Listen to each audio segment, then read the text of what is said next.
자, 우선 정순신 변호사 아들 과거 학교 폭력에 대해서 좀 들여다보려고 하는데요.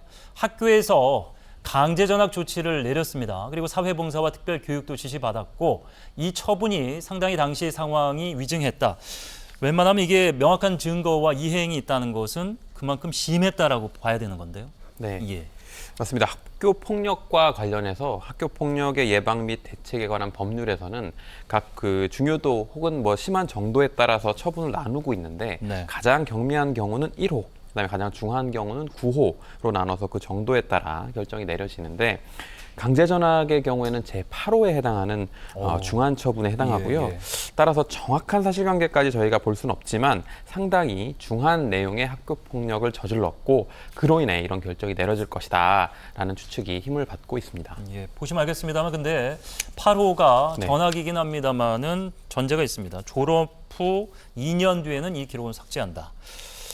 자, 그런데 정순신 변호사는 아들의 학폭을 인정하지 않고 대법원까지 재판을 이어갔고 결국 결과는 패소였습니다. 일부의 얘기가 아닌 것으로 보여지는데 학교폭력 가해자의 행정심판 청구 사례 그 비율을 한번 보도록 하겠습니다. 자, 2017년, 19년, 20년, 21년 뭐 들쭉날쭉했었습니다만 중요한 것은 인용률입니다. 그러니까 죄가 있다고 본다는 건데 15에서 25% 정도. 저희가 이제 의료사고가 극히 경미하다. 뭐 승소율이 1에서 3%밖에 안 된다라는 보도를 자주 해드립니다만 이거에 비하면 그래도 굉장히 인용률이 높은 편입니다. 자, 대학 입시에 손해가 없도록 하는 경우들도 있다고 하는데 그러기 위해서 억울해서 그랬을 수도 있다. 재판을 계속해서 이어가는 그 행위 자체는 결국 이제 시간을 끌어서 본인들에게 이제 피의자에게 좀 유리하게 가져간다는 얘기인 거죠. 네, 맞습니다.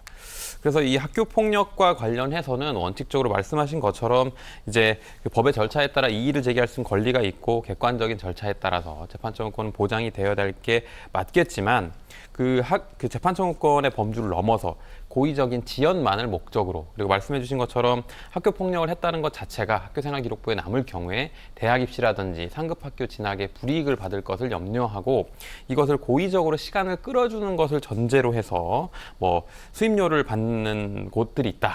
이게 언론 탐사 보도에서 이어졌던 바도 있습니다. 뭐 1,000만 원이다 뭐 이런 얘기까지. 네, 그러니까요. 그래서 이거에 대한 구체적인 어떤 식으로 뭐 그 제시하는지까지 보도가 이루어지기도 했는데 만약에 이것처럼 처음부터 지연을 목적으로 사건을 수임하고 뭐 그로 인해서 대학 입시에 피해를 입지 않도록 한다는 내용이었다고 한다면 그리고 또 거기에서 그 과정에서 인맥이라든지 부당한 영향력을 행사할 수 있는 것처럼 과장하면서 이걸 또 전문성이라고 포장했다는 비판이 있었는데 만약 이게 사실이라면 이 점은 뭐 저희 제목에 나온 것처럼 법 기술 혹은 이제 그런 부분에 불과하고 또 명백하게 또 변호사법에 위반될 소지도 있어 보입니다. 예.